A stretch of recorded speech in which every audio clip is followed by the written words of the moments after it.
Hello. All right, I'm gonna go over the 5 different exercises that I'm doing today.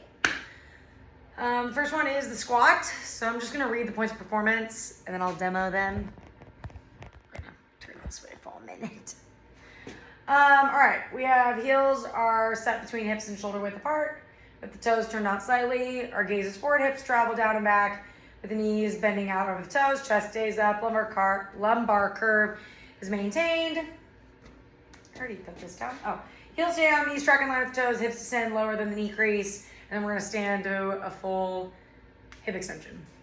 All right, so this is a squat. I'm not doing a back squat, I'm just gonna do an air squat. Yes, I'm in my slippers. It's Sunday.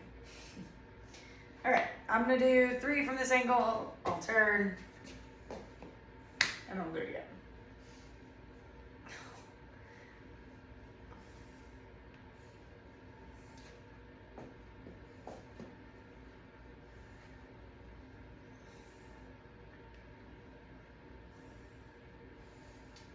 Okay, I'm gonna try to do this fast so we're not sitting here for 25 minutes. Some common faults is just the surrendering of the low spine. So at the bottom, people tend to do this. We just relax. Not breaking parallel, that's a pretty given one. Knees shooting forward excessively in our squat, so lack posterior engagement. Lifting of the heels, knees caving in. This one's not like a giant one to me. I've read so many different articles. I don't know if you have, you probably have, stating that if our knees tend to go in and then track back out in like a fluid motion, that's just our body's way of creating tension. I'd love to hear your advice or your thoughts. Hips not descending lower, and then not standing the full hip extension at the top. So if we're like doing multiple reps, doing this thing, etc. Some common cues is just knees out, chest up. I usually try to give a body part and then a direction to the body part. So knees out, chest up.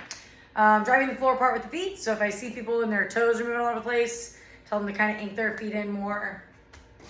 Knees out at the bottom specifically. If we are losing tension in the lumbar, typically I try to tell people just keep those knees out. Typically when the knees come in, my lumbar relaxes, but if I drive them out, it's naturally gonna pull my chest up.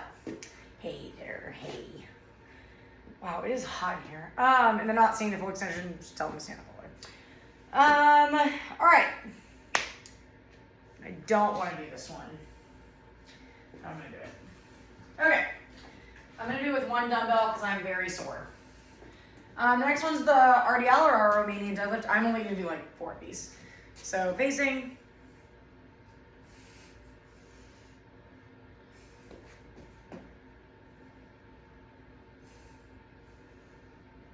My knees are totally big, right? That's a common fault. Alrighty. Our points of performance include lumbar curves maintained, heels stay down, upper back is active, athlete reaches full extension of their capability, and then stands to a full hip extension at the top. Some common faults is just legs staying straight. I see this a lot. People like lock out their legs, and then we're trying to do a hard hill that way. Lumbar curves surrendered, so typically we have weak hamstrings, especially towards the bottom. We tend to like relax.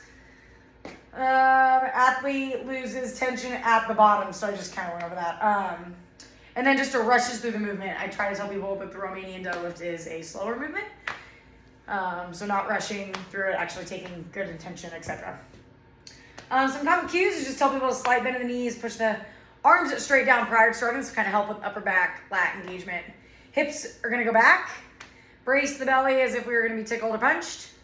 And then pausing at the bottom. I think that's a big one just because people tend to kind of like sweep their way out of it. If we really put an intentional pause to then push, that kind of helps some of those common faults. All right, exercise 3 is the high plank. I'll go over the points of performance first. Athlete maintains, can you see me? Athlete maintains midline stabilization. Midline remains in a hollow. Feet are up on the toes, arms are straight and are locked out. The upper back is not rounded. Feet are a hip width. So in the high plank, hands are gonna be right underneath my shoulders. I wanna be kind of up on my toes. Typically if we're back here, it's hard to be in hollow. So being up on your toes, really tucking those ribs down is gonna help us stay more in a hollow position versus having my back do this and like externally rotating my hips. All right. I am blind. Common faults. Hips are sagging and the midline stabilization is not maintained, so we just kind of went over that. Feet are close together or they're too far apart. So I try to tell people we'd like to be about hip width. This isn't like a giant one. We just don't want to be like here. If your feet are going to be together and you're up on your toes, maintaining a good hollow position, I'm going to be okay with it. The upper back is sagging and not engaged. And then arms are bent. So this one isn't a too big of one. Usually I try to put a really big emphasis on walking out my arms so that I'm not bending, but just arms are bent, that's a common fault. Some cues for that. We're just tucking the ribs down. Really just, I'm more changing position, so there's not really a cue. It's more me pushing people and helping them into the position versus like an automatic cue. You can always tell people like push the ground away, push up through the upper back, things like that. Ribs down is gonna be a big one, lift your hips, etc. Exercise 4 is a strict pull-up. Can you see me? Nope, you cannot see me. Pause. There we go. All right, I'm gonna demo 2 of these because I did a bunch yesterday. Oh boy. I don't hit my head. Really close to hitting my head. Okay. Thanks for hanging through that with me. Okay. So points of performance, our athlete's going to be we're going to start at arm's length. Whoa. Whoa. Okay. We're going to start at arm's length. Athlete maintains a hollow body throughout the range of motion. Chin gets above the pull-up bar without the head reaching. I kind of had to do that here because I was about to smack my head. Athlete shows control through the duration of the pull, including the descent. Athlete finishes at full extension, back at the bottom through arms, back starting in the starting position. Some common faults is that we kip. While kipping is not a bad thing because it allows us to increase our work capacity. When we're doing a strict movement, we can't kip, so we're not going to be kipping in the strict pull-up. Athletes' legs are bent in the start or at any point throughout. It's actually pretty funny because when we teach the kip, people lose their minds. But it is the first fault that people typically go to in the strict pull-up on their own naturally. And then the last one is just chin doesn't get up over the bar. Lose the midline stabilization, chin reaches, and what did I write here?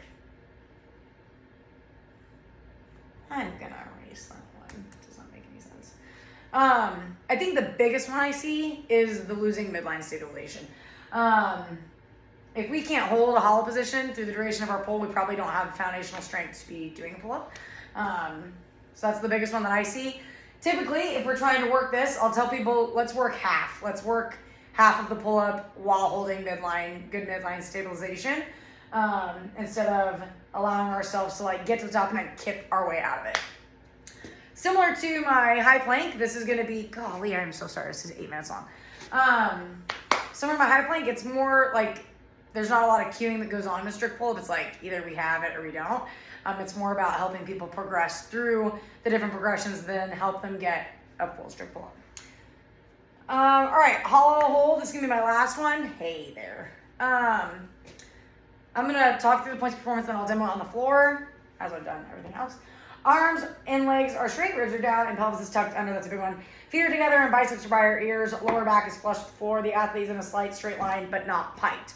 Some common faults is the lower back comes off the floor, the ribs are flared, biceps are not by our ears, and the feet are not together, and the legs are not straight. Full transparency, I have not great shoulder mobility. Oh look, there's my mattress that is supposed to be in my guest bedroom, but we have guests. Okay, I know this is kind of hard to see because I am in a giant shirt. I also have a pulled adductor, so I am going to do my best here. I'm probably going to demo it for a couple seconds and then stop.